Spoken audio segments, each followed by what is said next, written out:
தேர்தல் ஆணையத்தையே இல்ல சார், நான் ராமகிருஷ்ணன் சார் தேர்தல் ஆணையத்தையே தப்பு சொல்லிட்டேன். 2 தடவை டிஸ்பியூட் இருக்கும்போது நீ ரெட்டலையே முடக்கியிருக்கீங்க. அது யாருக்கு பாதகம் யாருக்கு சாதகம்? அடுத்தது 2017 கேஸில் மதுசூதரன் லெட்பை மதுசூதரன் குரூப்பு கொடுத்தீங்க.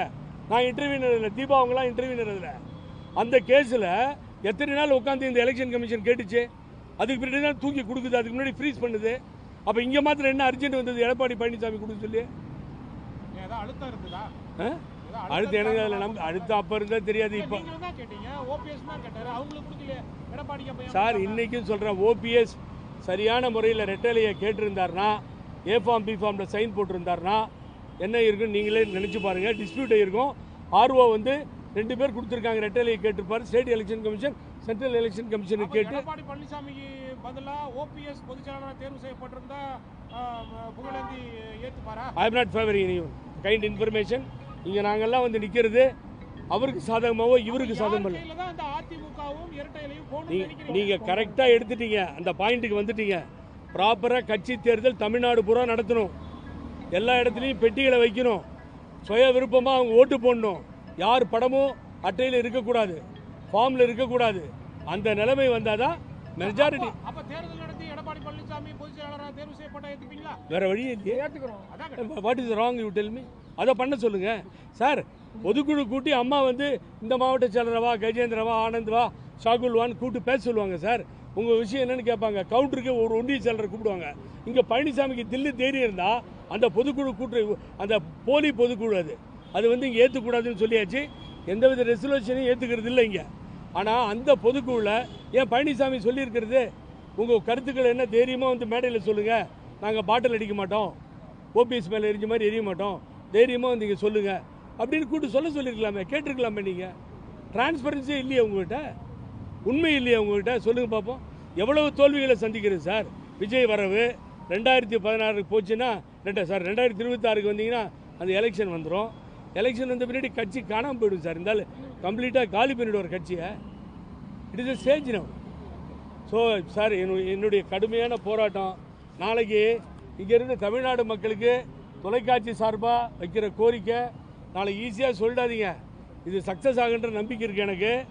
அப்புறம் பிஜேபி முடக்குச்சு, மோடி முடக்கினாரு, பாரத பிரதமர், அதெல்லாம் சொல்லாதீங்க தேசி. இல்லை ஏன் தெரியுமா? நாளைக்கு ரொம்ப ஈஸியாக 4 பேர் உட்காந்து வேலையற்ற வீணர்களின் தேவையற்ற வார்த்தைகளை நீயும் நம்பி விடாதேன்னு ஒரு பாட்டு இருக்குது. ஆகவே எந்த பொலிட்டிக்கல் பேக்ரவுண்டும் கிடையாது. இது கடுமையான புகழேந்தி உழைப்பில் கிடைக்கிற வெற்றியாக நான் பார்க்குறேன். என்னுடைய நண்பர்களோடு தொண்டர்களோடு சேர்ந்து அத்தனை தொண்டர்களும் நல்ல செய்தியாக போய் சேரும். அது நடக்கும், நடக்கிற வரைக்கும் விட மாட்டோம். நம்ம ஒருங்கிணைப்பு குழு யாரும் ஒருங்கிணைக்கிறதுக்கு நாங்கள் தயார் சார். லெட்டர் எழுதிட்டோம் சார், கெஞ்சி பார்த்துட்டோம் சார், யாரும் வர்றதில்லை சார். இதுதான் உண்மை. ஒத்துழைப்பு இல்லவே இல்லை சார். நான் ஏன் போய் சொல்லணும்? இப்போ அவர் கேட்டார், நான் தான் சொல்லிட்டு இருக்கேன். யாரும் இறங்கி யாரையும் பார்க்க வரமாட்டேன்றாங்க சார். இவங்க எல்லாத்துக்கும் என்ன பிரச்சனைன்னு கேட்டிங்கன்னா, இன்க்ளூடட் பழனிசாமி பிஜேபி பின்னாடி வச்சுக்கிட்டு அரசியல் பண்ணணுன்ற நிலைப்பாட்டில் இருக்காங்க. பணம் தான் காரணம். சொத்துக்களை பாதுகாத்துக்கணும், வேறு வழி இல்லை. அதுதான் தமிழ்நாடு அரசியலில் நடந்துகிட்டு இருக்கு. ஒருத்தர் கூட ஏற்று மத்திய அரசை தப்பாக பேசுகிறதே இல்லை சார். சின்னம்மா கூட வெளியில் வராங்க, வந்தோடனே ஸ்கூல் பசங்களுக்கெல்லாம் புக்கு போகிறதே இல்லை. அதெல்லாம் வந்து பாருங்கள், எல்லாம் தப்பு.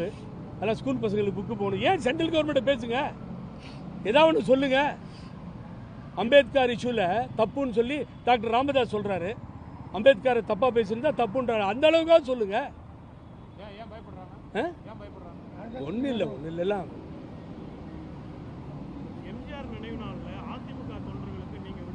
சார், இன்று தலைவர் புரட்சி தலைவர் எம்ஜிஆர் நினைவு நாளில் மங்காத மறையாத புகழுக்குரிய தங்க தலைவனுடைய நினைவு நாளில் இன்றைய தினம் நான் சொல்லுகிற செய்தியெல்லாம் முக்கியமான செய்தியாக இந்த கட்சி காப்பாற்றப்படும்.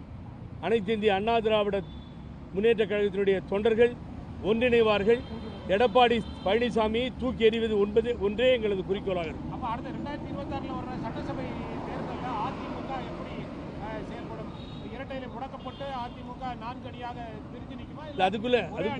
அதுக்குள்ள இந்த பிரச்சனையை சால்வ் பண்ணலாம். எனக்கு நம்பிக்கை இருக்குது. அதுக்குள்ள தேர்தலுக்கு முன்னாடி இந்த பிரச்சனை சால்வ் ஆகுன்ற நம்பிக்கை இருக்குது. தொண்டர்கள் கொதித்து போயிருக்காங்க சார். 1 ஃபோனு 2 ஃபோனு இல்லை, லட்சக்கணக்கான ஃபோனு. விடாதீங்க. ஒற்றுமைக்கு வராத பழனிசாமிக்கு பாடம் புகட்டுங்கன்னு சொல்லி. ஸோ நேற்றுக்கு வந்ததும் திரும்பி போயிட்டார் எங்கள் அன்பு நண்பர் சிவி சண்முகம். இன்றைக்கி அப்படி நடக்கலை சண்முகம். காலையில் 11 மணிலேருந்து இது வரைக்கும் கதை ஓடி இருக்கு. இவ்வளோ பேச்சஸ் பேசியிருக்கு. என்ன வேணாலும் இதையும் ட்ரை பண்ணுங்கள், நீங்களும் ட்ரை பண்ணுங்கள். உண்மையும் சத்தியம்தான் வெல்லும். புரட்சி தலைவர் எம்ஜிஆர் யாருமே வந்து அதிமுகவில் இல்லை, எல்லாரும் நீக்கப்பட்டவர்கள் அப்படின்னு சொல்லிட்டு சிவி சண்முகம் நேற்றுக்கு சொல்கிறாரு, பேட்டியிலே சொல்கிறாரு. நீக்கப்பட்டவங்க தான். ஆனால் உயர்நீதிமன்றத்தால் கொள்ளை குற்றம் சாட்டப்பட்ட ஒரு மனிதனை தலைவனாக ஏற்றுக்கொண்டு அவன் கீழே இருப்பதற்கு நாங்கள் தயாராக இல்லை. ஆகவே நீக்கிறான்னா நீக்க, கொலகாரம் எங்களை நீக்கிறான்னா நீக்கட்டா என்ன, அதை பற்றிலாம் எங்களுக்கு கவலையே கிடையாது. Under suspicion, honourable high court order, under investigation, அதில் இருக்கார் பழனிசாமி. நான் என்னை நீக்கிட்டாங்கன்னு கேட்டாங்க. அவர் கீழே நான் ஏன் சார் இருக்கணும்? யார் அவர் எங்களை நீக்கிறதுக்கு? அத்தனை தோல்வியையும் கொடுத்து மக்கள் பதில் சொல்லியாச்சு, தொண்டர்கள் பதில் சொல்லியாச்சு. ஃபைனலாக பதில் வரும், வெயிட் பண்ணிட்டே இருங்க.